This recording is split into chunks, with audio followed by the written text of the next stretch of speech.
Yo, what's up guys? Welcome back to my channel, Nose Media TV. Can I first time make a panel? Please subscribe, comment, share, like. How much expensive is life? Do you know? Yes. Do you know how much expensive is life? So why is it then you are thinking of taking your own life? Say zvino muri kufunga kuda kuzvipfuudza. Upenyu wandiri kurarama upenyu hwakaoma.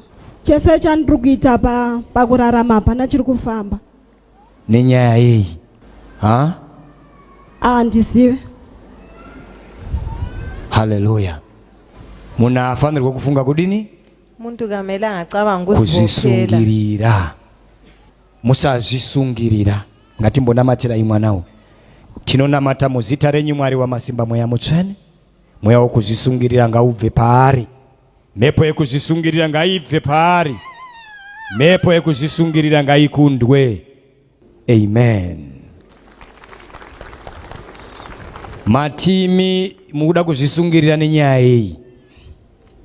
Upenyu wandiri kurarama ndiri kurarama upenyu hwakaoma. Hakuna kana chipenyu chandiri kuita muupenyu. Mwari akatipa upenyu umlimi wasinika impilo sequiz njengequiz yekuti isusu tinofanirwa kutsvaga maanswers othi thina simele sidinga impendulo yequiz yeupenyu. yequiz yempilo. Saka muchiona kuti munhu akasiwa mugarden, ikho libona ukuthi umuntu wadalwe munhu haana kusirwa makiyi emansion, asikwa naMwari, akabva asiwa ari muchi wachiwe sengadi, akasiwa pasi pemiti yema-apples nemagwavha. hlahla zama-apple amagwava Haana kusiwa akarara mumansion. Mwari wakapa munhu chitsvambe umlimi wanika umuntu kuti zvese ndakupa iwe chienda unozvitsvaga. wena hambo yekudinga. Wapanzwa ka my sister? Enda panzi. Mwari hawana kungoti ukamuka uchaona makiyi emota, ukamuka uchaona wakati zvirimo munyika, enda unozvitsvaga. Uchindikumbira kuti ndiratidzei pazviri, uchindikumbira kuti nditungamirirei kusvika pamakazviisa. Ndo zvatakaudzwa naMwari. Saka iwewo wachema kurarama kwakaoma. Unoziva kunonzi kurarama kwakaoma here? Ndokwandiri kuita. Iwe rega tichikuudza, izvozvi pane munhu akaiswa oxygen, khona pha kulo muntu ofakwe oxygen anotopindurwa kuti atarise uku, wenza kokuphendula uthi akhangele, wopindurwa kuti atarise uku, aphendulwe njalo uthi akhangele ngale. Oxygen iyoyo haifanirwi kupera. I-oxygen yona leyo ayimelanga iphele. Ikangopera chete zvichamira zvakadii? Ingaphela akusami kuhle. Ndo kunonzi kurarama kwakadini ikoko?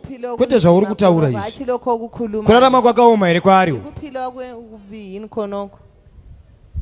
Iwe uri pa-oxygen, vanhu vanenge vachimhanya kutsvaga chi? Mari yekubhadhara chi? Udinga imali. Indawo kutuka Mwari so. Indaba uthethisa umlimi kanje. Wakatosimata ukatopenda muromo iwe. Upenda imlomo. Ndo kuti ukurarama zvakaoma. Susithi uphila okunzima. Haleluya. Dzidzai kuti zvamusati mawe nazvo hazvirewe kuti hamuna, zvinouya nekufamba kwenguva. Zvinhu zvese hazvioneke kahwani. Nenguva tichirarama zvichiuya. Wapanzwisisa? Zvinoitika izvozvo kuti unombowana mari yekutenga chidhina woshaya mari yesimenti. Zviriko, it's part of life. Zoitika kuti woona mari yesimenti woshaya mari yekubhadhara bhiruda, it's part of life. Bichana tichienda padiki tichidii. Don't be greedy in this life. Wapanzwa ka? Don't be greedy. Hallelujah. Kumusha kwaunoberekwa uchiitawo uchicheuka. Ndiani wakazvisungirira muna 2018? Hanzvadzi yangu.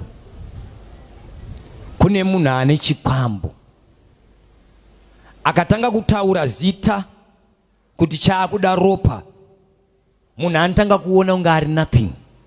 One of yours anobatwa nespirit of death, anobva aona kunge ari nothing.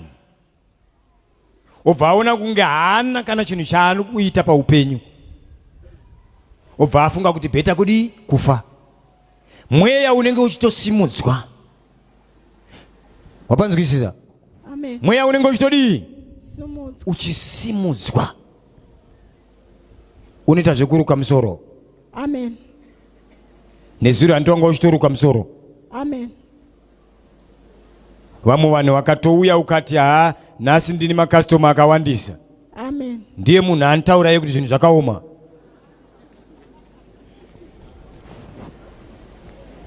Kune munhu ari kusimudza mweya wechikwambo kumusha kwako. Akambourayisa hanzvadzi yako muna 2018.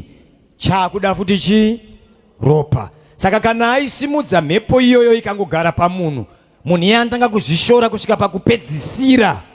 Anoona kunge haana reason yekurarama, anoona kunge hapana chaanofanirwa kudini. Enda unoruka musoro. Enda unoruka chi? Musoro. Mazuva ano business rakura, ndane varume nevarume vari kuuya vachirukwa.